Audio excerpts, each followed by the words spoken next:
On va démarrer, comme ça sera plus simple. Qui n'est pas abonné? Qui n'est pas abonné à la chaîne de l'Aztèque? Madame est Ah bah, allez-y. C'est vachement bien. Bon. Qui ne donne pas déjà beaucoup d'argent sur... Bon, voilà. Aux autres, merci beaucoup. Voilà. Alors, attends, qu'est-ce qui se passe? C'est pas là? Ouh là là, voilà. C'est bon. Alors, on a un pointeur de qualité supérieure. J'ai mon texte. Parce qu'on a répété, mais c'est dur et j'ai pas dormi. Assez. Oui, le sommeil est une denrée très très rare et on tourne à l'adrénaline quand on vit au REC. Hein. Alors, je me lèverai un peu, mais là, tu veux faire ça assis? Bah, je sais pas comment tu veux que je fasse. Mais déjà, tu peux ôter ce... Voilà.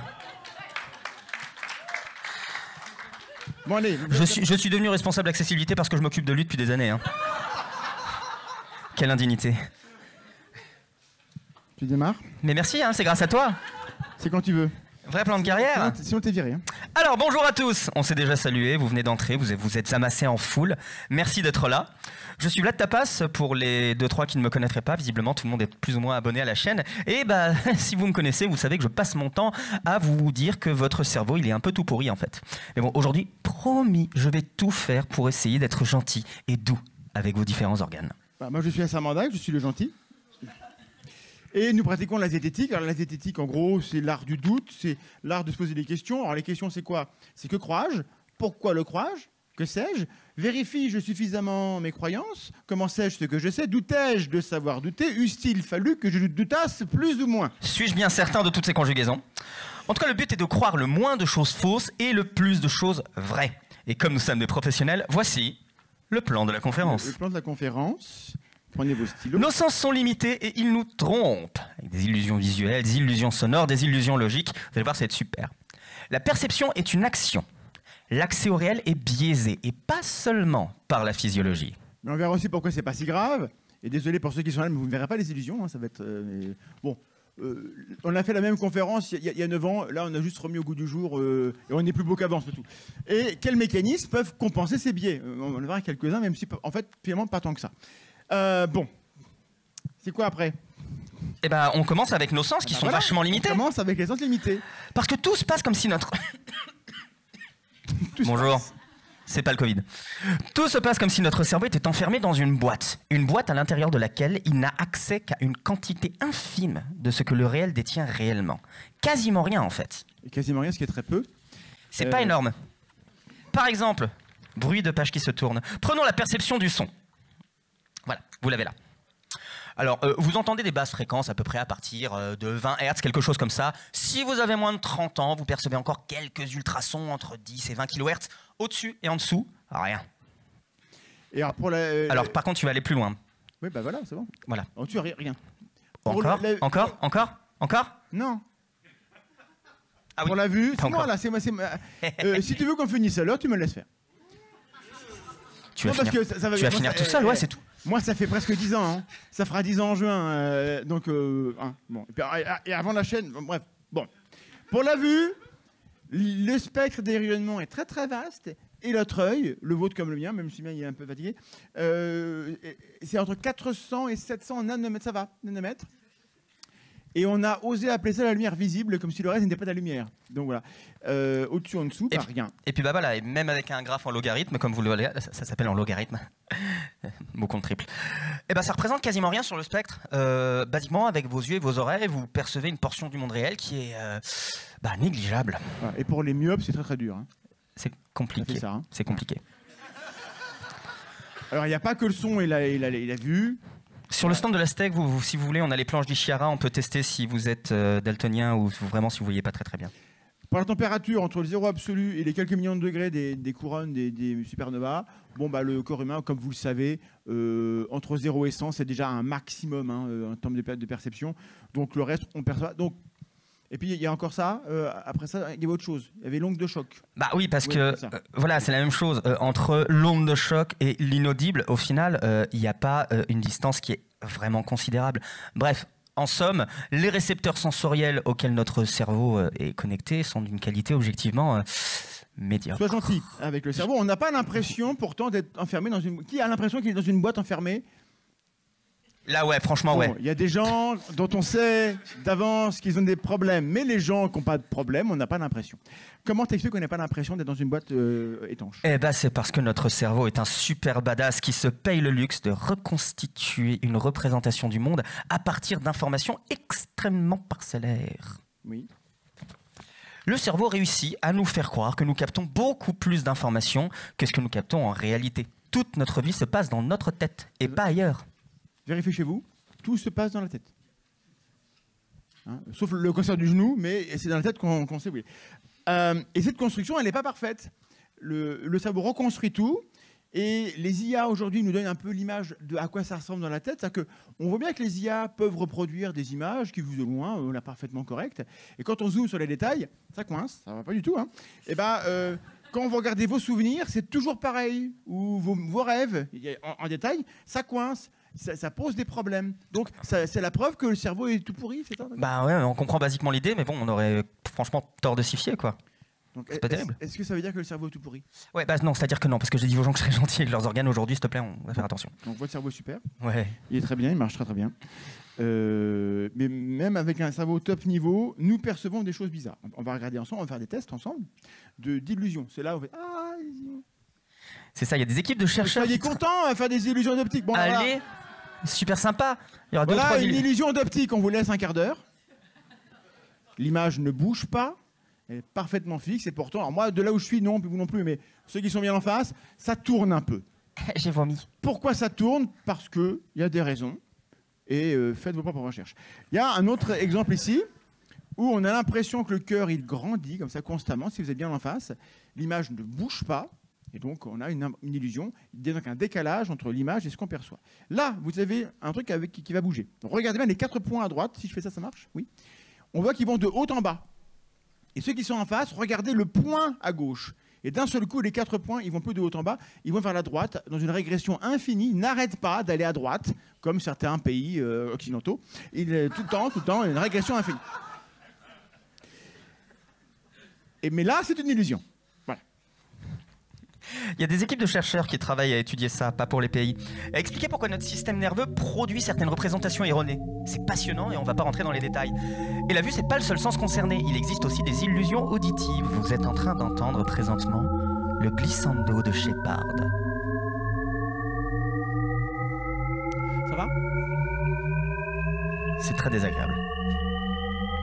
Alors non, il y a pire. On a le glissando de Shepard vers le bas. C'est le son le plus déprimant que vous pouvez imaginer. Et à partir de maintenant, le son... Le glissando de Shepard, ça s'appelle comme ça.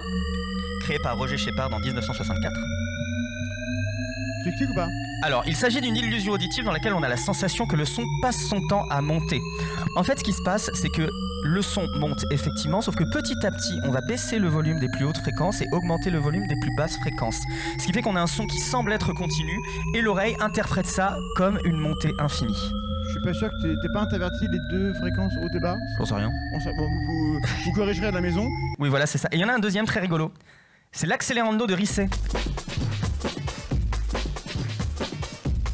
Oui, alors on n'a pas répété la chorégraphie par contre. Hein, ça, bon, t'expliques? Et là, pareil, on a un phénomène. Alors, c'est très complexe et il faudrait pouvoir le voir visuellement, ça, vous comprendrez mieux. Erreur. Mais, basiquement, il y a cette sensation que le son accélère à l'infini. Bon, bref, du coup, vous vérifierez, vous tapez le nom. Oui, voilà, vous les avez là. Là, on a Margaret. Donc, c'est l'illusion originelle. Hein, en 80, un chercheur a trafiqué les images. Et quand la photo est à l'envers, c'est pas choquant. Personne se dit, alors on reconnaît qu'il y en a une qui est un peu trop... C'est Margaret Thatcher quand même, donc il y a un problème. Bon, mais quand on la retourne, là, les 2 photos sont extrêmement différentes. Là, il n'y a aucun doute qu'elles sont très différentes, mais en haut, c'est la même image, parce que le cerveau, il est habitué à prendre le visage, mais on le reçoit comme un tout, mais on le reconstruit, parce que notre regard, il va des yeux à la bouche, et donc on traite les yeux, on traite la bouche, et on reconstruit l'ensemble, parce que le cerveau, il adore regarder les yeux et les bouches, comme ça. Et bref. Et les visages, c'est vraiment notre spécialité, on est super fort pour ça. En fait, on est tellement fort qu'on en voit même là où il n'y en a pas, tel sur Mars. Voilà, à gauche la photo 76 et on est revenu. Et donc les gens qui disaient on a la preuve qu'il y a des aliens parce qu'ils ont fait une montagne en forme de visage humain. Et en 2011, ils n'étaient plus là. Ils répondaient plus au téléphone. Ah oui. Nous sommes donc hypersensibles à tout signal de ce type-là, des signaux qui peuvent vaguement évoquer un visage. Typiquement, 2 points et une parenthèse, eh ben vous voyez un visage, on les a pas. Si, c'est là, en haut, tout en haut. Ah oui, c'est vrai, j'avais pas vu. Voilà. Et ça, c'est une erreur substantielle quand même, hein, parce qu'il n'y a pas de visage, c'est 2 points et une parenthèse. Hein. C'est Voilà. tout. En termes d'erreurs substantielles, on va tous faire un grand saut dans l'inconnu, là. Poum. Alors, j'aime ces photos. J'adore ces photos. Donc, vous avez un poivron, un balai, une tasse de café. Étape 1, tout le monde voit des visages, alors qu'il n'y en a pas. Et est-ce que des gens sont sous l'emprise de substances? Bon, on va dire que non. Oui, je sais, Vlad. Alors, étape numéro 2. Est-ce qu'il y a un consensus parmi nous pour dire que le poivron, il est plutôt pas jouasse? Plutôt, voilà, il est en colère, le poivron. Bon, je suis docteur en biologie végétale, c'est la seule fois où je ferai bien l'autorité. Les poivrons ne sont pas en colère, on a testé.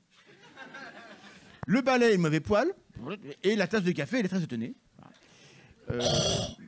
Donc, ce sont des erreurs substantielles d'attribuer des émotions humaines à des objets, tout comme c'est substantiel de voir que à droite, le smiley, il est content, à gauche, il n'est pas content. Non, c'est une parenthèse. Et vous le savez. Si, à gauche, il est content, à droite, il est pas content. Voilà. Donc, ah, t'as dit l'inverse. Personne n'est étonné de ça parce qu'on le vit tous et pourtant ça devrait nous étonner un peu. Ça devrait nous alerter sur le niveau de certitude qu'on devrait attribuer aux différents états mentaux des humains. Même si on se trompe peu, mais on peut se tromper, c'est sûr. Et ce qui est vrai de notre perception directement reliée à nos sens l'est également du bon sens. Parfois, c'est le bon sens qui nous fait défaut. Alors on se méfie des gens qui nous disent qu'il faut invoquer le bon sens tout le temps, en toutes circonstances. Nous adorons Par voir exemple. des liens de causalité. Donc quand on voit une séquence d'événements ABC, quand C se produit après B, on va dire c'est B qui a causé C. Hein. On va prendre un exemple. Hein. Par exemple, Jeanne. Elle a très mal à la tête, Jeanne. Et puis, elle rencontre une personne très très gentille sur Internet, une vieille dame qui lui dit... Voilà, elle a des cailloux magiques et un pendule, voilà. Boit de l'urine avec de la javel, c'est ça qu'il dit, non? Alors, elle lui dit que si elle boit de l'urine avec dedans un petit peu de javel, eh ben ça ira mieux. Et puis, du coup, Jeanne, elle le fait. Et après, elle a plus mal à la tête, elle est contente, Jeanne. C'est la preuve. Et c'est très très tentant de se dire que c'est le pipi et la javel qui ont fait qu'elle va mieux. Sauf qu'en fait, alors je suis pas médecin, mais je vous déconseille de boire de la javel. Je suis pas médecin, mais tu l'as dit. Voilà. Étienne Klein vient il y a un de faire médecin dans la AVC. salle. Est-ce que Marine est là?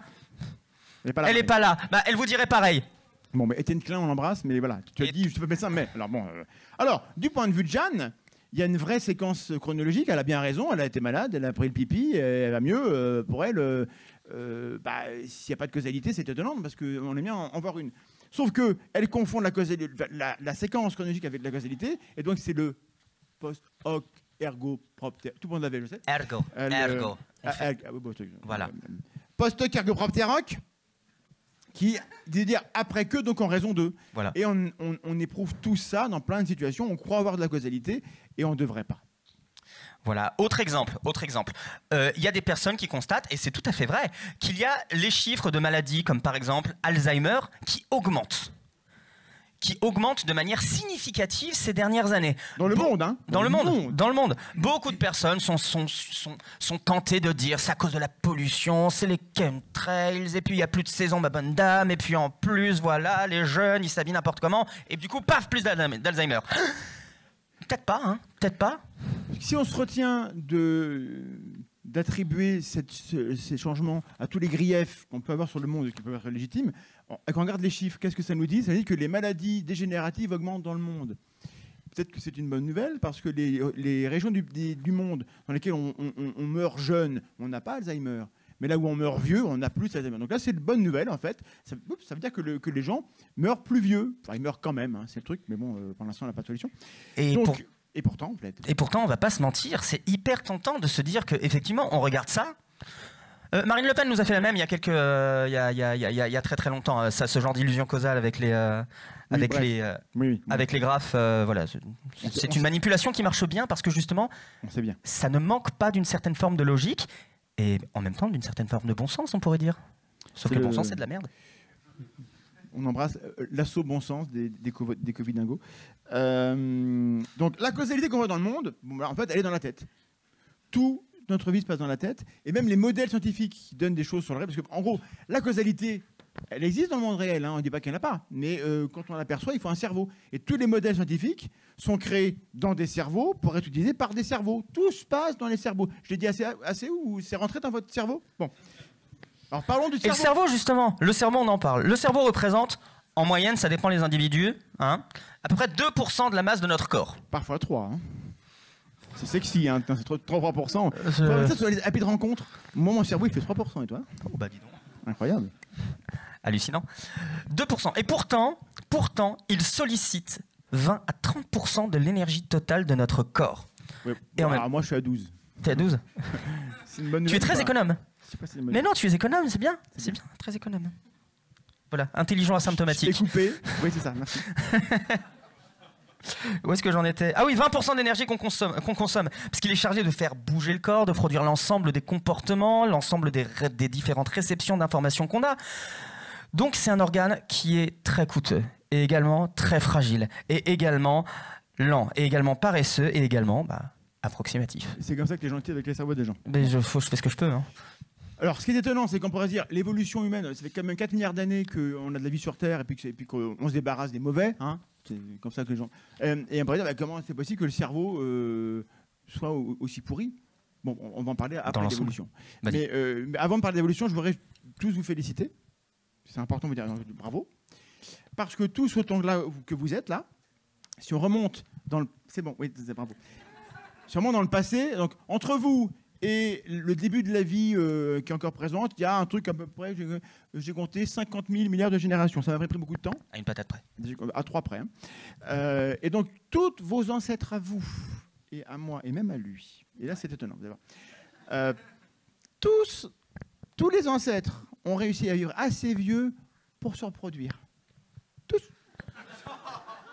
100% de vos ancêtres ont pécho. Ça, c'est beau. S'il y a une compétence dont on a hérité, vous voyez, et le cerveau, il sert aussi à ça. Hein. Donc, la plupart des êtres qui auraient pu naître ne sont jamais nés, parce que, par contre, nous, voilà, on est là parce que papa, maman, pas tous, hein, voilà. Donc, nous sommes présents dans le monde, nous, avec notre cerveau, et ça, c'est la preuve qu'il est formidable, notre cerveau. Hein, qu'il est bien le cerveau. Bah ouais, mais enfin, on va se calmer quand même, hein, parce que je vous rappelle que vous attribuez des émotions à des objets. Ouais, des tranches de bananes. Et même à des gens qui n'en ont pas. Des objets? Non. Où est-ce que j'en étais, moi? Tu en étais aux tranches de bananes. Ah oui, et certaines personnes parmi vous, non, sans aucun doute pas, enfin j'espère, sont prêts à payer 28 000 balles pour un toast où figurerait le visage de la Vierge. 28 000 $. 28 000 $, c'est des dollars des USA. C'est la Vierge. Et vous savez pas si le chat il est en train de monter ou de descendre les escaliers là? Vous savez si le chat il est en train de monter ou de descendre les escaliers? Moi je sais pas. Donc on se calme hein, sur le cerveau qui fait des choses incroyables. Bon, du coup, le cerveau produit des modèles qui sont un petit peu faux. Et c'est un peu étonnant parce qu'on s'attend à ce que le cerveau produise des modèles qui soient vrais. Sinon, il ne sert à rien. Donc, il y avait une énigme comme ça. Et il se trouve qu'il y a des erreurs qu'on commet tous, d'autres qu'on ne commet pas. Par exemple. Donc là, on va encore dire que je suis méchant avec vos cerveaux.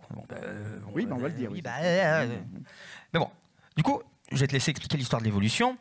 Et je vais vous faire remarquer quand même qu'il y a certaines erreurs, c'est assez intéressant qu'on fait tous, et certaines erreurs qu'on ne fait pas. Par exemple, levez la main si vous avez déjà vu un visage dans un nuage. Ok, un nuage dans un visage. Sans produits toxiques. Et c'est quand même intéressant de se dire, mais on fait l'erreur dans un sens et pas dans l'autre, comment c'est-il que ça se fait? Parce qu'il y a des erreurs qui sont sélectionnées. Il y en a qui sont éliminés. Donc on va parler d'évolution. Remontons dans l'arbre du vivant. Il y a 125 millions d'années. Je vous rejoins, je lui laisse le faire. Là, c'est son sujet préféré. Une petite créature, Eomaya, 20 grammes, comme ça. Une petite créature très gentille, mais qui était flippée tout le temps. Parce qu'à l'époque, il y avait des bestioles comme ça. C'était les ancêtres des oiseaux. Et du coup, nous sommes le descendant, enfin, du cousin, du frère ou de la voisine, de la bestiole qui est dans la gueule de l'autre. Hein. Voilà. Donc notre cerveau, il a hérité de celui-là. J'avais un pointeur dans le temps, voilà, de là, et pas de celui-ci. Et ça a beaucoup d'importance. Nos ancêtres étaient constamment en train de se dire, mais c'est quoi ce bruit? Plutôt que de dire, je n'ai rien à péter parce que je suis l'apex. Hein. Maintenant, on est l'apex, on s'en fout un peu, mais à l'époque, on n'était pas l'apex. Regardez un écureuil dans la nature. La steak. Il n'est pas tranquille, l'écureuil. Quoi? La steak. L'apex, la steak, je te corrige. Oui, non. Ah, bon. N'écoutez pas, cette personne n'est pas intéressante. Et donc, il y a des erreurs qu'on commet. Donc, Entre ce que je perçois et le réel, il y a différentes possibilités par rapport au danger. Soit il y a un danger, soit il n'y en a pas. Soit j'en perçois, soit j'en perçois pas. OK, 2 x 2. Il y en a 4 qui suivent. Oui, bon, non. La base 2, on va rester en base. Donc, alors, s'il n'y a pas de danger et que je perçois pas de danger, ça n'est pas très intéressant. S'il n'y a pas de danger et que je perçois un danger, ah tiens, c'est rigolo. Hein, lâche mon sandwich, je pique un 100 mètres, je perds de l'énergie, mais ce n'est pas extrêmement grave. C'est un faux positif. Voilà. S'il y a un danger et que je perçois le danger, j'adopte un comportement approprié, je m'enfuis, je me cache, je me bats ou je lâche des gaz nauséabonds, n'est-ce pas, Vlad Tapas? Et n'empêche que je suis toujours en vie. Je confirme que c'est très efficace. S'il y a un danger et que je ne perçois pas de danger, là, vous comprenez qu'il y a un problème. La photo n'est pas contractuelle, mais là, il y a une erreur qui a plus de conséquences. Hein, donc, on a faux positif, faux négatif. Faux positif, j'ai cru qu'il y avait un danger, il n'y en avait pas. Faux négatif, j'ai cru qu'il n'y en avait pas, il y en avait un. En haut, on est éliminé. Darwin dit non, c'est mort. Hein, vos gènes dégagent du pool génétique. Et l'autre côté, on a le gène de Rincevent, on appelle ça, c'est technique. Hein. Rincevent, le magicien du disque monde. Il est très, très, très nul, mais il court très vite et il est peureux. Et lui, il reste en vie, les autres meurent. Hein. Bon. Et bien lui, Rincevent, il fait un bon ancêtre. Parce qu'il peut. Alors après, bon, est-ce qu'il pécho? C'est pas sûr non plus. Hein, c'est Rincevent. Mais bon, il a plus de chance. Voilà pourquoi les gens qui commettaient ces erreurs-là ont été éliminés. Ceux qui voyaient des nuages dans les visages, on les a éliminés. Par contre, ceux qui voyaient des visages dans les nuages, il vaut mieux voir un visage là, il n'y en a pas, parce qu'au cas où il y en aurait un et qui ressemble au poivron de tout à l'heure, il y a des conséquences. Et alors ça a des conséquences sur comment les gens se comportent un peu. Hein. Bah oui. On appelle ça un détecteur d'agents hypersensibles. Oui, je l'ai pas dit, mais tu as raison. Mais c'est la phrase que j'attendais pour me relever mon petit. Eh ben, bravo. Et ben la conséquence de voir des agents doués d'émotions partout, c'est une très très légère tendance à la paranoïa. Légère. Voilà, et aussi une très légère tendance à traiter les objets comme des humains, sans que ça empêche certaines personnes de traiter les humains comme des objets. Non plus. On a des preuves. Donc, à cause de ça, on vit dans une illusion, à cause de tout ce qu'on a dit, hein, on vit dans une illusion assez persistante. Comme tout se passe dans la tête, on a l'impression que notre conscience est grande ouverte comme une fenêtre dans laquelle la réalité s'impose à notre esprit de manière passive. On est là et on reçoit la vérité qui entre dans notre esprit via une grande fenêtre, n'est-ce pas, Vlad? Une corbeille vous attend à la fin de la sortie de la scène. Je me saisis du texte oui, je t'en prie. Que Mandax m'a écrit. Cette fenêtre, en réalité, elle est minuscule et n'offre que des bribes à partir desquelles nous reconstruisons tout. Autrement dit, la perception est une action. C'est très important, parce que ça indique que nous ne sommes pas passifs pendant que le réel s'imprime en nous. Au contraire, le corps et le cerveau réagissent avec des récepteurs qui génèrent un signal. Ce signal est transmis, il est traité. L'information est sélectionnée ou pas, mémorisée ou pas, intégrée ou pas à d'autres signaux. Entre l'image et le son venant de la scène et le message que vous percevez, il y a de nombreuses étapes. Et cela permet de comprendre qu'il existe autant d'occasions d'erreur dans la manière de produire une représentation. Ah, c'est beau. C'est beau. J'ai pleuré à la fin. Oh, putain. Je suis pas sûr. On a fait les pitres. Est-ce que vous avez retenu ce qu'on a dit? C'était le danger, j'aurais pas dû. Bon. La perception est une action, c'est l'information importante à retenir. Et comme c'est une action, on reconstruit les choses comme les IA, on fait ça mal, mais il y a un truc qu'on voit partout, alors là c'est une tourte. Et pourtant on voit un visage.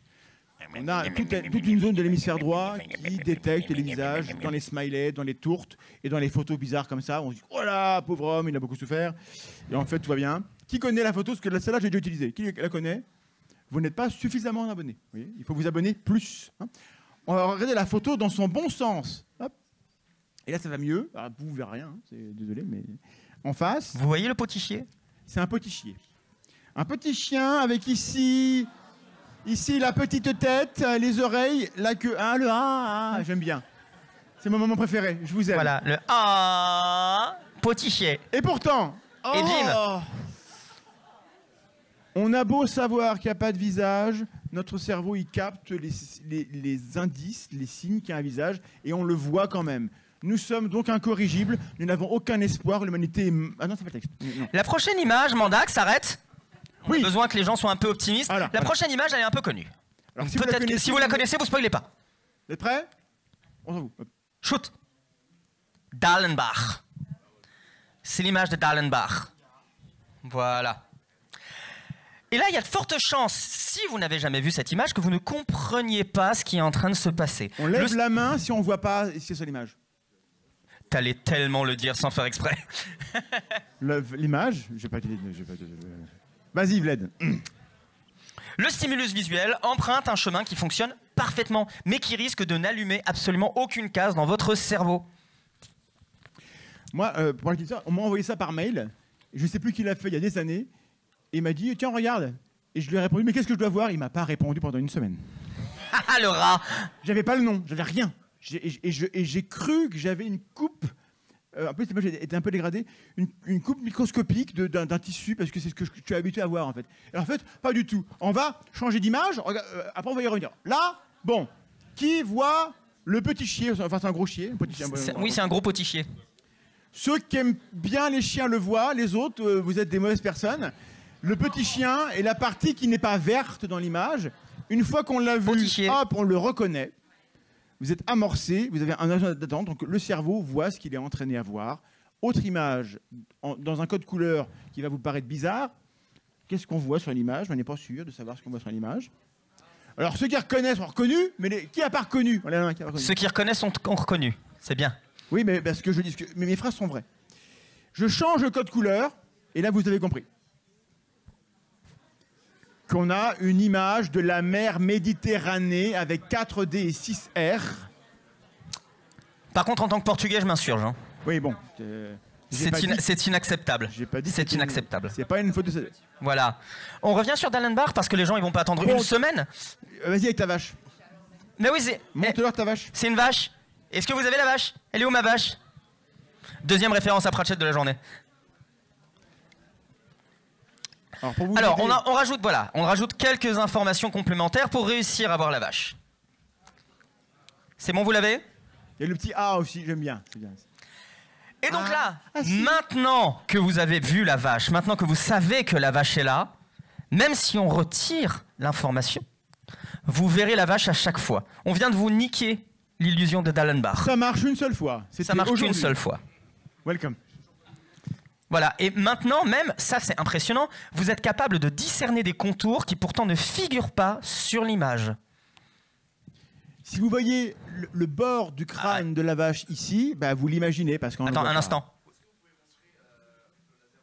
Bah, je suis là. Là, on a un œil, une oreille. Là, on a les narines. Et là, on a le bord du crâne qui n'est pas sur l'image, mais que vous voyez quand même. Parce que vous reconstruisez. C'est bon? Bon, très bien. Vous ne verrez pas la moyenne. Hein. Alors, a priori, si vous avez jamais vu de vache dans votre vie, c'est plus compliqué. Levez la main si vous n'avez jamais vu de vache. Il n'ose pas, mais c'était ça. Voilà, je pense. Donc, la perception est une action, et quand on résume tout ce qu'on a vu, tout dont on a parlé, il y a plein d'étapes. Et donc, il y a l'évolution, on a un cerveau, c'est un tissu biologique, mais il y a aussi tout ce qui va être de l'ordre de l'entraînement, de l'expérience, du conditionnement. En gros, la culture va influer sur ce qu'on perçoit ou ce qu'on ne perçoit pas. Ça, c'est cool. Et donc, il se passe un truc. Alors, par contre, il faut mentir parce que si je ne dis pas bien, ça ne va pas le faire. Voilà. Prenons un exemple. Allons en Allemagne. Si les journaux qui couvrent les faits divers fournissent l'information sur l'origine ethnique des délinquants et des criminels uniquement quand cette origine n'est pas autochtone, vous voyez ce que je veux dire, mais liée à l'immigration, vous vivez dans un monde où le crime est automatiquement lié à l'immigration, quelle que soit la réalité de ce lien. Et ben, les journaux allemands ont pris la décision de fournir systématiquement l'origine des criminels et des délinquants, ce qui vient à traiter tout le monde à égalité en fait. Et ça change le degré de pertinence du lien entre criminalité et immigration. Et cela modifie la manière dont les gens voient l'immigration. Ce traitement de l'information change comment nous voyons le monde. Voilà. C'était bon? C'était tout bon. De tout ce qu'on veut dire, on peut déduire les choses suivantes. Les biais de perception, les biais de raisonnement, les biais cognitifs en général, ils nous font vivre dans un monde qui n'est pas la réalité. C'est une version reconstituée et surtout biaisée. Et on les a là. On a les biais, on a la phrase. Il existe une liste interminable de biais. On passe notre temps à en rajouter. Les chercheurs s'amusent. Quand on dit non, c'est pas nous. Hein. Oui, non, c'est pas nous. On n'est pas responsable. C'est pas notre faute. C'est pas moi. Voilà. Oui, et tous ces biais cognitifs sont autant de constats d'un décalage entre un raisonnement conforme à la logique et aux faits, et le fonctionnement humain moyen. Chacun est tenté de faire sienne la phrase de La Fontaine « Quand l'eau courbe un bâton, la raison le redresse ». Mais le zététicien moderne, il est un petit peu plus prudent que ça, enfin, on espère. Il se demande, quand ma raison est biaisée, comment je peux redresser quoi que ce soit? Voilà, on est prudent. Et mais on peut être optimiste. Parce que le cerveau qui marche bien, des gens normaux, pas fous, pas débiles, il produit quand même des cognitions discutables. Et il y a un phénomène moi, qui me passionne, qui est la persistance des croyances réfutées. Tout ça qui circule, on sait que c'est pas vrai. Il y a plein de gens qui disent c'est vrai, je sais, comment tu sais, parce que fais des propres recherches. Et ça persiste, et c'est très étonnant, en fait.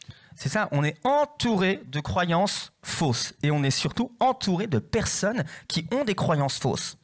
Et on peut être amené à se demander, pourquoi lorsqu'on apporte des arguments rationnels, raisonnables à une personne qui a une croyance fausse, ou même à nous-mêmes, on n'est pas meilleur que les autres, pourquoi lorsque nous avons une croyance fausse, nous avons tendance à être fixé sur cette croyance. Alors qu'on aurait tout intérêt, a priori, logiquement, on pourrait se dire que l'évolution aurait sélectionné les personnes qui ont raison. Et donc, il y a un mystère. Voilà, en première hypothèse, quand un caractère est à ce point présent partout et tout le monde est concerné, c'est que le caractère il a un avantage ou qu'il est la conséquence d'un caractère qui, lui, a un avantage. Et donc, les chercheurs qui disent que les biais, en général, sont des raccourcis mentaux qui ont un intérêt, ne savaient pas expliquer pourquoi on a ce biais de confirmation qui est central. Jusqu'à ce que Sperber et Mercier arrivent, on les aime, on les embrasse. Voilà, on les remercie. Et qui ont proposé la théorie argumentative du raisonnement. Et pour ça, on va parler d'une tâche particulière, d'un biais spécial, enfin d'un truc qui s'appelle les tâches. Qui connaît les tâches de Wason? Ceux qui ont fait psycho connaissent. Bon, les autres non. Eh ben, on va en parler pour parler du biais de confirmation. Hop, c'est go. Vas-y, Vlad. Alors, tâche de Wason. On va faire ça à main levée, ce sera très simple. La règle est simple. Si une carte porte une voyelle, alors elle porte un nombre pair sur son autre côté. C'est des cartes à jouer, hein. Cartes à jouer.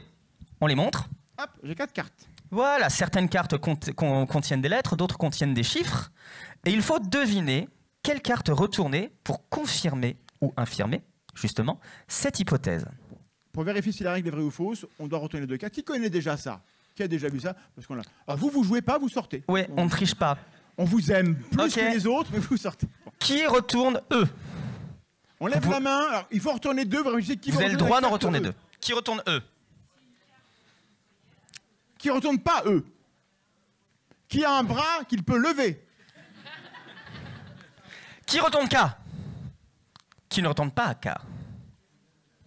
Qui retourne 4? Qui ne retourne pas 4? Qui retourne 7? Qui ne retourne pas à 7. Qui retourne E4. On ose. Allez. On sait que c'est pas ça, parce que si mon en premier, c'est pas ça. Mais c'est la réponse qui vient spontanément. Pourquoi? Parce que vous avez envie de confirmer. Vous voulez confirmer votre hypothèse. Vous recherchez ce qui va aller dans le sens de la confirmation. On voit voyelle, on voit paire, on vérifie. Voilà. Et on a tort, parce que derrière la carte E, il ne faut pas qu'on ait un nombre impair, sinon la règle elle est fausse, il faut qu'on vérifie. Derrière le K, on s'en fout, c'est une consonne. Derrière le 4, bah, si j'ai un M ou un N, on s'en pète, parce que derrière une consonne, on ne dit pas ce qu'on doit avoir. Par contre, derrière le 7, je n'ai pas le droit d'avoir une voyelle.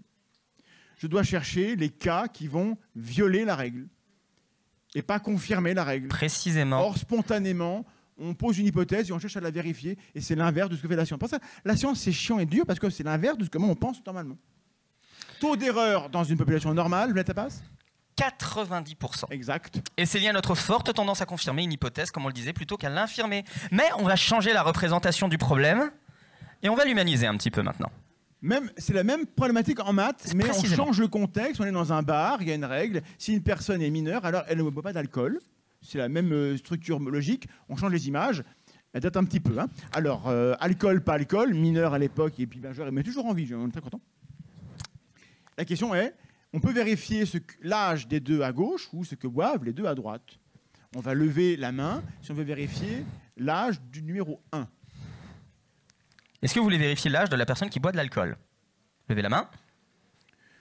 Ok. On a plein de gens qui ne veulent pas vérifier. Et qui veulent pas jouer. Est-ce que vous vérifiez l'âge de la personne qui boit du Pepsi? A priori, on s'en fout. Est-ce que vous vérifiez l'âge de Justin Bieber? Non, ce que boit Justin Bieber. Oui, ce que boit Justin Bieber. Ah oui, hein. Et l'autre, on laisse tranquille. Et Mick Jagger. On le laisse tranquille, on s'approche pas. Voilà, on s'en fiche, il boit bien ce qu'il veut. Donc, De toute façon, on voit qu'il n'en est pas à son premier verre. Hein. Dans une salle où les gens veulent participer et jouer, pas juste être présent et prendre des selfies, on a 0% d'erreur. Moi, ça m'est arrivé d'avoir quelqu'un qui se trompe, mais je les compte pas. Parce que je fais comme à Marseille. On compte pas les... Voilà. C'est quoi le premier constat avec ça, Premier constat, il y a une écologie du raisonnement. Il y a des situations dans lesquelles le même raisonnement a un fort taux d'erreur et l'autre où il y a un faible taux d'erreur. C'est le même problème, mais on rentre différemment dans le problème parce que dans un cas, c'est les maths, l'autre cas, c'est trouver le tricheur. Le cerveau sait détecter les tricheurs. Et qu'est-ce que c'est qui se passe quand il y a des gens qui se demandent qu'est-ce que ça donne quand on fait cette expérience en groupe? Ah ben on va tester. Allez. Alors, quand on fait un groupe de 5 personnes, 1 personne sur 10 a la réponse. Donc on a ça. On a 2 groupes. Et en moyenne, 1 groupe sur 2, on a 1 personne qui a la bonne réponse. Voilà. Comment on va l'appeler celui qui a la bonne réponse? Didier. On va l'appeler Henri. On va l'appeler Henri. Didier? Non. Didier, c'est celui qui ne veut pas qu'on lui donne la réponse. D'accord. Donc on s'attend à ça. On s'attend à ce que Didier ne veuille pas, là, à gauche, et puis les autres, ils ont compris. Et du côté de ceux... Ah, attendez, j'ai pas... tu me coupes avec tes bêtises. Tu m'embrouilles.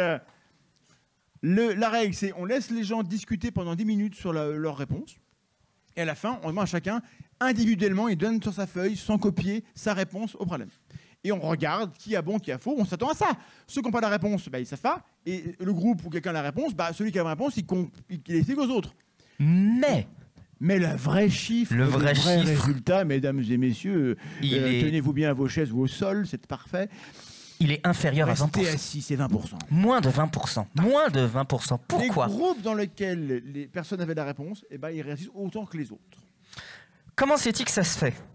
C'est parce que, certes, on n'est pas très fort pour détecter les erreurs dans notre propre raisonnement. Par contre, on aime bien trouver des erreurs dans le raisonnement des autres.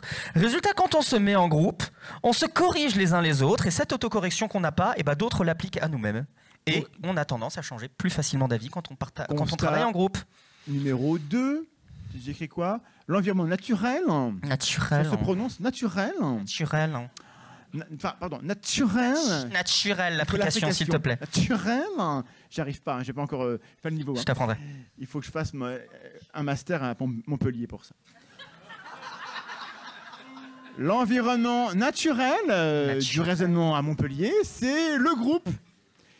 Individuellement, je suis biaisé et en groupe, on est moins biaisé. Alors ça dépend.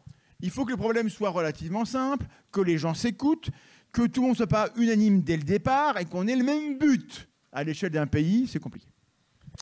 Voilà. La foule peut être conne aussi, mais bon, le groupe, il est intelligent.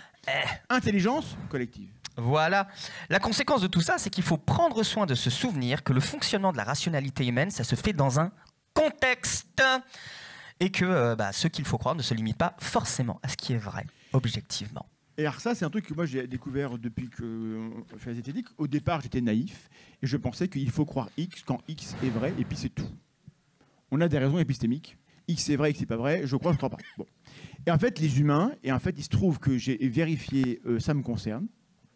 J'étais étonné. Les humains peuvent croire X pour des raisons non épistémiques. C'est-à-dire que c'est pas vrai, mais c'est pas grave.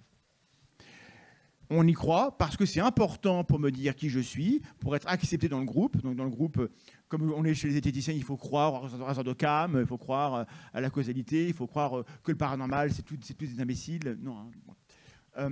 Et pour adhérer, et en fait, la cohésion du groupe dans lequel je suis, ça a un intérêt pour moi.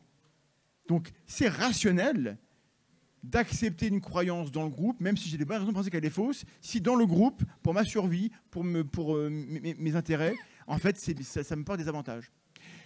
Et ça, il faut l'accepter.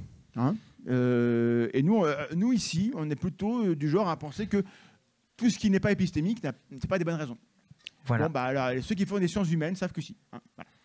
Et du coup, le vrai titre de la conférence, en vrai, ça aurait dû être « Le cerveau avare enfermé dans la tête de l'humain plongé dans l'écologie d'une espèce sociale ultra collaborative ».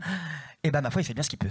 Et Willy m'a dit que ça rentre pas dans le dépliant. Ouais, voilà. Et comme la flemme, on a fait un titre un petit peu plus petit. Dans la boîte. Voilà, parce que malgré toutes les limites dont nous avons parlé, on sait que l'espèce humaine est capable de prouesses absolument incroyables lorsque justement elle travaille de manière collaborative. On fait des deux. Regardez-moi ça, si c'est pas beau. On est capable d'organiser des recs à Toulouse. On est à Toulouse? Oui. On est à Toulouse. Oui, d'accord, on est à la pêche. Il y a un chieur devant. On peut les... Sécurité! Willy, j'ai un chieur devant, tu peux l'exfiltrer? Il m'embête. Merci beaucoup, Willy. C'est le chef des recs. C'est lui. Bon. Alors, du coup, on va faire une métaphore pour conclure de manière très jolie. Métaphore. Mais c'est un beau mot. Voilà. Il existe au Chili un Very Large Telescope, c'est son nom, le très grand télescope. Le très gros télescope. Constitué de 4 télescopes qui ont des miroirs de 8,20 m de large, des gros miroirs, voilà, C'est des gros miroirs. Et qui voient des tas de choses.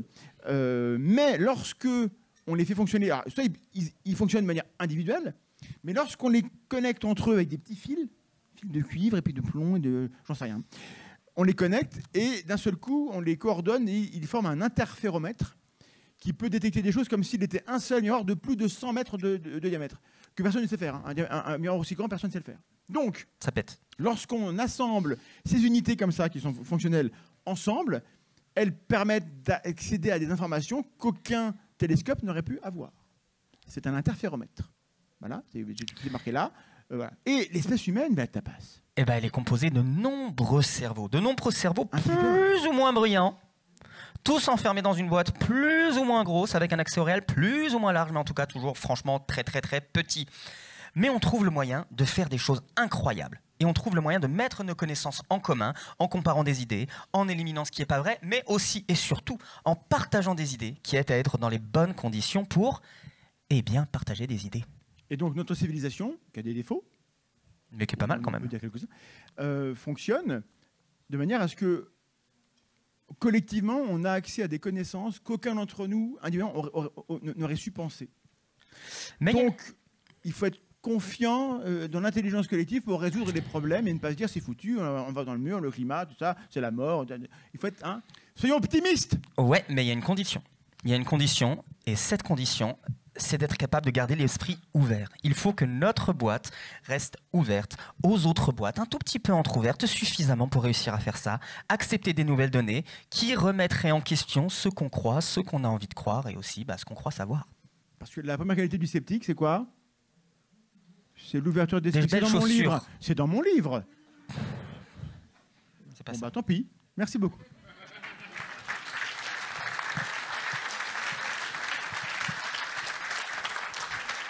Il nous reste... Et du coup, entre-temps, elle est arrivée, le docteur est là. Alors du coup, docteur, boire de la javel, c'est comment? C'est conseillé ou pas? Boire du pipi dans la javel par la Oui, migraine. du pipi et de la javel, c'est conseillé? Non. Merci. L'autorité de la science a parlé. Hein. Voilà. Je ne sais pas comment ça se passe, si on peut faire des questions, il faut qu'on parte, c'est l'heure. On a le temps. On avait 1 heure, hein. Attendez, on va pas nous... Hein, ouais, hein. Mais est-ce qu'il faut que le micro circule pour les questions par la caméra, je suppose? Donc si vous avez une question, vous pouvez vous lever, vous vous approchez, genre ici, là, et puis je vous donne mon micro. Et puis si on n'a pas la réponse, on vous dira au revoir. Et si on a la réponse, on vous la donnera peut-être contre 45,50 €. Des questions ou des remarques ou des... les injures, c'est risqué, est-ce que c'est Là. mais... Viendez. Très bien. Par ici, monsieur. Hein, voilà. Ou tu vois, tu le mets là, tu le prends là. C'est la caméra là-bas. Est-ce que si le groupe arrive à s'autocorriger, pourquoi certains groupes... Bien fort. Si les groupes arrivent à s'autocorriger pour trouver plus facilement les bonnes réponses, pourquoi certains groupes s'obstinent sur des idées complotistes, comme les platistes ou... Parce qu'il n'y a pas que les raisons épistémiques pour accéder les choses. Et que quand on est dans un groupe qui se définit comme étant opposé à telle autorité, à telle chose, à tel gouvernement, à tel Macron, pour des raisons qu'on peut comprendre, parfois d'ailleurs, ces raisons-là sont plus importantes. Et le plus important pour eux, c'est de détruire l'out-group, l'exogroupe, parce que la vérité, c'est moins important dans leur combat. Et là même, on est justement dans un contexte dans lequel se crée une situation dans laquelle les croyances s'alimentent les unes des autres. Et c'est comme ça que fonctionnent énormément de dérives sectaires. À partir du moment où une personne commence à sortir de la dérive sectaire, le groupe l'y remet. En fait, parce qu'il y a justement cette, pas pour le coup autocorrection, mais du coup auto-validation. Donc c'est encore un autre phénomène qui est très très pervers. Vous prenez quelqu'un qui est dans la croyance extrême tout seul sur Internet, vous pouvez réussir à lui démontrer que son argument n'est pas bon. Bon. Qu'est-ce qu'il fait? Il va dans le groupe où tout le monde pense comme lui et il trouve comment contre-argumenter quand même. Ce sera un contre-argument de merde, mais il sera bien content que ses amis l'aient aidé à combattre vous parce que vous êtes méchants, vous êtes l'autre groupe. Donc, voilà, donc la dimension sociale de la cognition, on l'a tous. On a tous tendance, nous les zététiciens, à penser que les uns qui ne nous aiment pas sont très méchants et qui nous aiment encore moins que ce qu'ils croient. Allez regarder le dernier vite fait sur la polarisation illusoire. On marche comme ça, parce que l'environnement naturel, c'est le groupe. Et qu'est-ce qui est le plus dangereux pour un être humain dans la nature? C'est un être humain. Après, bon, il y avait les lions, des ours à un moment donné, mais enfin, on les a quand même bien tabassés. Et après, il n'y avait plus que les humains. Le vrai danger. Hein. Donc, fatalement, l'importance d'être dans le groupe, d'adhérer au groupe et d'avoir une cohésion, ça améliore les chances de survie. Et donc, le cerveau, il a été sélectionné pour ça. Alors là, je ne suis pas en tant que biologiste. Hein. Il y a d'autres facteurs. Mais ça compte. Merci beaucoup. D'autres questions? Peut-être qu'on n'aura pas la réponse. Hein. Oui. Là, on a vu la réponse cette fois-ci. Une avant de Viens partir. dans le micro, parce que comme ça, c'est... Oui, oui. Non, parce que, bon, pour en revenir au visage qu'on voit dans les nuages, Stop. est-ce que quelqu'un, soit vous, soit le docteur, peut m'expliquer pourquoi les enfants, ils ont spontanément, ils personnifient les objets? Et pourquoi on perd cette capacité en vieillissant? Vous croyez que vous la perdez, votre capacité? C'est un exemple. Est-ce que vous avez déjà crié contre votre téléphone qui ne s'allume pas? Non, je vous donne un moi aussi. exemple tout simple. Et je suis normal. Ouais. Vous choisissez, par exemple, un téléphone dans une boutique et vous dites « je veux celui-là ». D'accord? Un enfant, il va dire « je veux lui ». Oui, alors là, ça, c'est peut-être de la syntaxe. Hein. C'est peut-être de à 2 ans et demi, s'il ne récite pas Proust par cœur, c'est pas forcément parce qu'il personnifie le livre. Jeunes, hein. plus on est jeune, plus on personnifie les objets et après on perd, on revient à l'objet. Regardez comment on parle aux enfants. Est-ce qu'on ne perd pas en devenant adulte? Alors, en partie, c'est fort possible, mais on parle aux enfants en personnifiant les objets pour eux aussi. Donc on leur apprend à parler comme ça. C'est pas ce qu'on leur apprend. Ça doit jouer. J'ai pas les réponses. D'accord. Là j'ai pas la réponse. Mais globalement, on a ce qu'on appelle un agent de détection hypersensible, un appareil de détection hypersensible d'agents. On a tendance à traiter les objets comme des agents, parce que s'il y a un agent ou un animal qui est là et que je vois pas, parce que j'ai pris pour une commode et qui me bouffe, c'est dommage. Mais si je vois, mais si j'ai une commode et que je pense que c'est un bison, l'erreur, elle est grave. En fait, pas dans ses conséquences. Donc, spontanément, le cerveau va avoir tendance à faire cette erreur-là. Et quand je me cogne dans ma table basse à la maison, qu'est-ce que je fais? Je l'insulte. Je l'insulte. Je l'insulte. Et je la c'est tape. vrai. J'ai mal 2 fois parce que moi, je suis quand même très bête. Faites pas ça. Oui, hein. oui. Non, Et mais je pense que quand je serai vieux, je vais continuer. Avec l'âge ou le... Parce que j'apprends pas. Oui. Bon, merci beaucoup. Mais merci, madame. Merci à vous. D'autres questions? Ou des remarques ou des objections? Alors, on se lève, on parle bien fort dans le micro. S'il vous plaît. Moi, juste, je voulais faire une Alors, remarque. Pas une conférence, hein. J'ai dit je voulais faire une remarque. Ouais. On se calme. On connaît. Hein.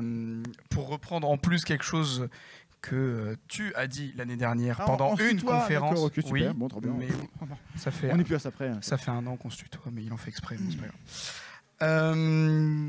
Du coup, on ne pense jamais par soi-même. On ne pense qu'avec les autres. Thomas Durand, 2023. Oui, Sébastien Deguez a dit aussi. Oui. Voilà, ok, allez, on dit que c'est moi, je l'apprends. On accepte la citation. Super. Parce que nous sommes dans une civilisation où chaque cerveau utilise les autres. C'est-à-dire que je n'ai accès au réel qu'à travers ce que m'ont dit mes profs, ce qu'ont dit les gens autour de moi. Et je ne suis pas allé à Tombouctou. Est-ce que ça existe? Il paraît que les gens y sont allés. Ils nous ont rapporté des photos. J'y crois. Donc on pense avec eux. Voilà. En gros. Hein, Voilà. Bon, sinon, alors ce soir à 20h, on va parler épidémiologie. À ça va être bien. 13h30, je fais une conférence sur l'accessibilité et l'esprit critique et l'importance de développer l'esprit critique et nos pratiques de l'esprit critique aussi pour les handicapés. Et donc, venez, ça va être vachement bien. Ça dure 1 heure et on va parler de trucs cool. Et c'est hyper important l'accessibilité à l'esprit critique parce qu'on est beaucoup de valides ici. D'autres personnes qui peut-être ne sont pas forcément valides ou un handicap invisible. Mais il y a énormément de personnes qui n'ont pas accès au même contenu que nous.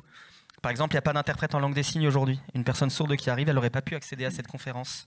On a montré plein d'exemples visuels. Une personne aveugle, elle n'aurait pas pu comprendre ces illusions visuelles. C'est pour ça qu'on a rajouté des illusions auditives. C'est parce que c'est hyper important pour ces publics-là. Et il y a plein de méthodes qu'on peut mettre en place pour améliorer notre pratique de l'esprit critique et qu'elle soit compréhensible et accessible par tous. Donc voilà, si vous voulez en apprendre un peu plus, c'est à 13h30. On a encore un peu de temps, on a encore 5 minutes. Si vraiment parce que voilà, on profite. Hein. Monsieur a une question. Super. Voilà. Et après, si on en a encore une, on la prend aussi. Merci. Mais préparez-vous. Hein. Merci pour votre intervention, c'est super sympa. Un peu une extension par rapport à la question qui a été posée précédemment, parce que du coup, vous avez mentionné que, notamment, il y avait par rapport au groupe qui s'auto-validait au niveau des théories complotistes. Et du coup, je voulais savoir si, selon vous, du coup, adhérer à ces théories, est-ce que c'est plutôt un excès d'esprit critique ou un défaut d'esprit critique? Voilà. Les complotistes ont raison de dire qu'ils font preuve d'esprit critique puisqu'ils prennent de la distance avec ce que les autres admettent en étant vrai. Donc il y a un peu de pensée critique. Mais ils sont un peu sur deux quand même. Et puis c'est une question de curseur. Voilà. C'est un peu la méthode hypercritique. Épisode 2, le tonton Chambier. Épisode 2, méthode hypercritique. Il y a un moment où il devient sain d'avoir confiance dans la conclusion qu'on a. En gros, l'élément, c'est la confiance. On ne peut pas survivre en tant qu'être humain dans la nature sans avoir confiance. Le mythe de l'humain, de Lonesome Cowboy, ou le barbare tout seul dans la pampa, il n'y en a pas. On a toujours vécu en groupe. Ça n'existe pas. Un humain tout seul, il meurt. Et on a besoin... Et puis il ne se reproduit pas en plus. Hein. Enfin, il peut essayer avec les cailloux, mais c'est fini. Hein. Et on a besoin de la communication pour se développer cognitivement. Nous sommes des animaux qui communiquons. Il existe quelque chose qui est étudié depuis quelques années qui s'appelle le syndrome de privation langagière. Il s'agit tout simplement d'enfants qui grandissent sans avoir accès à la communication, à la langue. Alors on a souvent le mythe de l'enfant sauvage qui est né dans la pampa là, et qui a miraculeusement réussi à survivre parce qu'il a été adopté par... Il n'est pas né là, mais on l'a abandonné parce qu'il était moche. Voilà, il était vilain. Et le fait de ne pas avoir de communication, ça entraîne un frein dans le développement de la cognition. Et c'est terrible. Par exemple, beaucoup d'enfants sourds qui grandissent dans des familles entendants, qui n'arrivent pas à accéder à l'oralité, qui n'arrivent pas à parler, qui n'arrivent pas à lire sur les lèvres parce que c'est fatigant, et qui n'ont pas accès à la langue des signes, qui est leur langue naturelle. Il y en a beaucoup qui développent ce syndrome de privation langagière et ça commence à être beaucoup étudié, ça. Donc non seulement nous sommes une espèce sociale, mais en plus on est une espèce de communication. On a besoin de la communication pour progresser en tant qu'espèce et en tant qu'individu cognitivement capable, quoi. Oui, c'est vrai. Voilà. Comme tout le monde, j'ai des croyances, mais je ne sais pas que je les ai. Comme tout le monde, comme vous, j'ai des croyances, mais je ne sais pas que je les ai. Et quand je réfléchis et j'essaie de les corriger, le mieux que je fais, c'est trouver des idées reçues que je peux corriger ou confirmer sans trop de difficultés. Comment je peux faire pour être conscient de mes propres croyances? Bonne chance. Vous pouvez pas.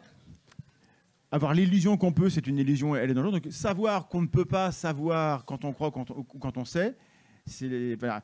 1, ouverture d'esprit, et 2, humilité épistémique. La plupart des choses que je sais, je ne devrais pas être aussi sûr que ça. Donc on vérifie. Et puis, dans la plupart des situations, c'est pas grave. Dans la plupart des cas, dans la vie de tous les jours, vos croyances, elles n'ont aucune conséquence. Mais quand il y a un choix à faire important et qu'il y a moyen de vérifier, ça serait trop con de ne pas le faire. Donc, alors dans ce cas-là, on demande aux gens, on se renseigne, on recoupe les infos et on essaie d'identifier des bonnes autorités épistémiques. Et c'est quand on de faire, on tente d'inviter nous des gens qui sont des vrais experts, qui montrent au public comment parle un vrai expert. Parce que quand on voit les faux experts et puis les vrais, il y a une différence. Quand on est habitué, on repère un peu les trucs. Mais c'est pas, et c'est jamais 100% fiable. Et il n'y a pas d'autorité. Peut-être qu'un jour, un zététicien fera une erreur. Ce jour approche à chaque journée qui passe. Mais ça n'est pas arrivé encore. Hein. Donc, voilà. Mais l'humilité, c'est la deuxième grande qualité qu'on n'a pas appris. Merci beaucoup tout le monde. Oui, vous avez été formidable.